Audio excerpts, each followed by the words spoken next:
بسم اللہ الرحمن الرحیم۔ حضرت سیدنا ابو سعد خدری رضی اللہ تعالیٰ عنہ سے روایت ہے، مکی مدنی سلطان رحمت عالمیان صلی اللہ تعالیٰ علیہ وآلہ وسلم کا فرمان رحمت نشان ہے، جب ماہ رمضان کی پہلی رات آتی ہے تو آسمانوں کے دروازے کھول دیے جاتے ہیں اور آخری رات تک بند نہیں ہوتے۔ جو کوئی بندہ اس ماہ رمضان کی کسی بھی رات میں نماز پڑھتا ہے تو اللہ عز و جل اس کے ہر سجدے کے عوض اس کے لیے 1500 نیکیاں لکھتا ہے اور اس کے لیے جنت میں سرخ یاقوت کا گھر بنا دیتا ہے۔ پس جو کوئی ماہ رمضان کا پہلا روزہ رکھتا ہے تو اس کے سابقہ گناہ معاف کر دیے جاتے ہیں۔ سبحان اللہ سبحان اللہ۔ اور اس کے لیے صبح سے شام تک 70,000 فرشتے دعائے مغفرت کرتے ہیں۔ سبحان اللہ۔ رات اور دن میں جب بھی وہ سجدہ کرتا ہے اس کے ہر سجدے کے بدلے اسے جنت میں ایک ایسا درخت عطا کیا جاتا ہے کہ اس کے سائے میں گھوڑے سوار 500 سال برس تک چلتا رہے۔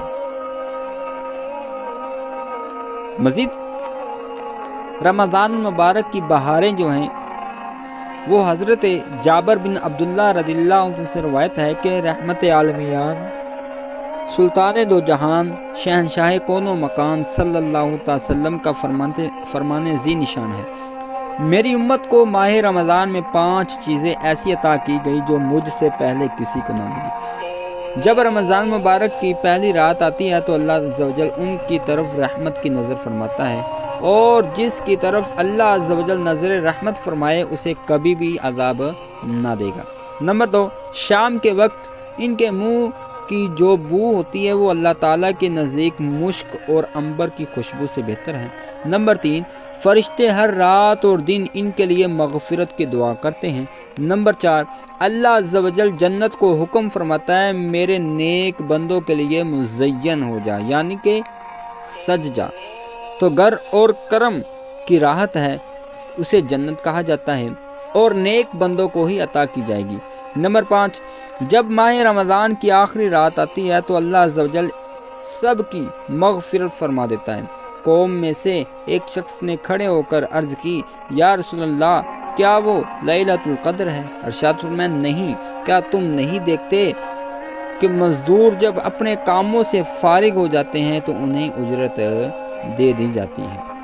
حضرت سیدنا ابو ہریرہ رضی اللہ عنہ سے مروی ہے، حضور پرنور شافع امور کا فرمان پرسرور ہے، 5 نمازیں اور جمعہ اگلے جمعے تک اور ماہ رمضان اگلے ماہ رمضان تک گناہوں کا کفارہ ہے، جب تک کبیرہ گناہ سے بچا جائے۔ میرے اللہ کے محبوب صلی اللہ علیہ وسلم نے فرمایا کہ ہر نماز سے لے کے دوسری نماز تک یہ گناہوں کا کفارہ، مطلب اس درمیان جو گناہ ہوتے ہیں وہ معاف ہو جاتے ہیں۔ پھر فرمایا کہ جمعے سے لے کے آگے والے جمعے تک جو درمیان میں گناہ ہیں وہ معاف ہو جاتے ہیں، مغفرت کا سبب ہے۔ اور فرمایا کہ ایک رمضان سے لے کے دوسرے رمضان تک کے درمیان کے گناہ بخش دیے جاتے ہیں۔ تو اللہ پاک ہم سب کو رمضان مبارک کا ادب و احترام کرنے کی توفیق عطا فرمائے۔ یہ ہم پر فرض ہے مسلمانوں، چند دن ہیں، ایام معدودات، اللہ نے فرمایا کہ یہ گنتی کے چند دن 29 ہیں یا 30 ہیں، ان کی قدر کر لو، کامیابی ملے گی، راحت و سکون ملے گا۔ رمضان کے روزے رکھنے سے صحت میں جو برکت ہوتی ہے، جسم میں توانائی آتی ہے، جسم کی بیماریاں دور ہوتی ہیں، اور اللہ تعالیٰ بھی راضی ہوتا ہے، اللہ کا رسول بھی راضی ہوتا ہے۔ تو ایمان والو، یہ ہم پر روزے فرض کیے گئے ہیں، جس طرح پہلے کی امتوں پر یا ایھا الذین آمنوا کتب علیکم الصیام کما کتب علی الذین من قبلکم، اے ایمان والو تم پر روزے فرض کیے جس طرح تم سے پہلے کی امتوں پر فرض کیے۔ کیوں کیے گئے؟ تاکہ تم متقی پرہیزگار بن جاؤ۔ اللہ پاک ہم سب کو رمضان مبارک کا ادب و احترام کرنے کی توفیق عطا فرمائے اور ہم سب کی بے حساب بخشش و مغفرت فرمائے۔